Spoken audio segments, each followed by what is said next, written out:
members of Generation E believe he or she should get into the best colleges, even if he or she does not have the best grades or the best scores. And they develop, by the way, this warped view of their own self-importance because mommy and daddy raised them to believe that they were special. What's the end result here? Well, many of these young people, and it's not just the wealthy kids, grow up to be demanding, entitled adults. Oh, my next guest has become a sensation touring colleges across the country and offering the very message that I stressed in tonight's angle. Joining me now, Ben Shapiro, editor-in-chief of the Daily Wire and author of the brand new book, The Right Side of History, in stores tomorrow. All right, Ben, I want to begin with what we were talking about earlier, and it dovetails into everything you write about in your book, the emerging politics of grievance and entitlement, Generation E. Your thoughts on how to best thwart this, combat this, cure this?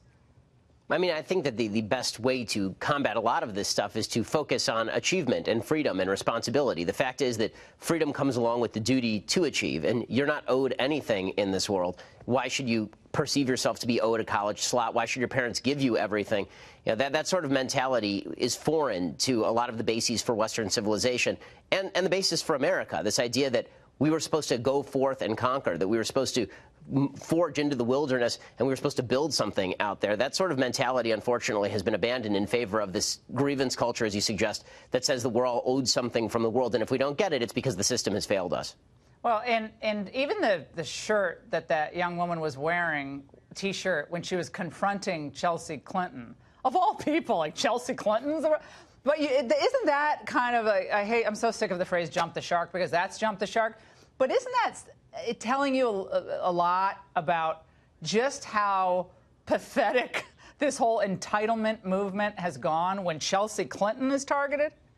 Yeah, I mean, when Chelsea Clinton is too radical for you because she's too far on the right, I think that maybe you've not just jumped the shark, you've jumped the entire aquarium. It's demonstrative of how subjective feeling have taken the place of objective fact. What Chelsea Clinton had to say about Ilhan Omar was basic objective fact. She was speaking anti-Semitism. Chelsea Clinton called her out on that. And somehow she's now responsible for the Christchurch shooting because she did all of that. But that's how some people feel, and therefore it becomes the truth. And they've been told that they're right and that they're special and that they're wonderful individuals because they go to places like NYU and because their parents told them they were special. And so objective fact never actually has to be brought into the conversation.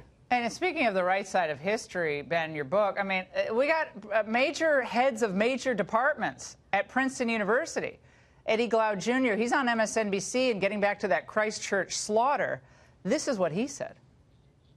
Part of what New Zealand represented and represents is in some interesting sort of way, in my view, right, in a wholesale attack on what Donald Trump has enabled. I'm not trying to blame what happened in New Zealand on President Trump, but he has helped create an environment for this sort of carnage to happen.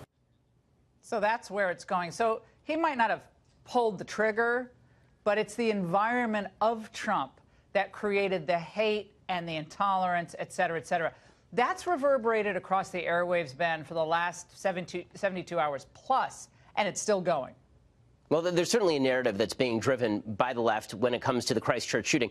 Every single person in Western civilization who saw that and was a decent person was appalled by that slaughter, obviously. And the attempt to immediately jump into the manifesto of the killer and then give it the broadest possible coverage by the media to do exactly what the killer wanted, which was to generate all sorts of political controversy in an attempt to tear apart Western civilization, is really quite despicable. And one of the things that I thought was so fascinating, if you actually take a look at the manifesto, which I recommend everyone should not, but if you actually take a look, what the killer does is he says essentially Western civilization is white people, and what you see from the intersectional left is a similar perception of what Western civilization is. Western civilization is a hierarchical system of racial domination. That's not what the West is at all, which is why we all, as civilized human beings, mourn the slaughter of innocent people, no matter what their religion, living in our civilization. Yeah, the right view of history means the correct view of history with its warts and its achievements and triumphs and sadness.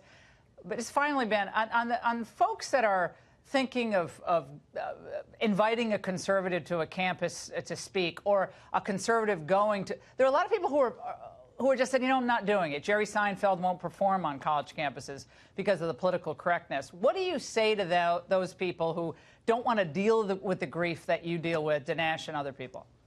You know, I certainly understand it, but at the same time, don't give up the fight, because the fact is there are a lot of people who are hungering for a message that is tolerant not only of humor, but also tolerant of diverse viewpoints. And people want discussion on campus. I just spoke at University of Michigan last week. We had 1,000 people in the audience and 6,000 people on the wait list. That's not because I'm something special. It's because there really is a hunger for a different point of view at a lot of these campuses that's being shielded from them by the administration.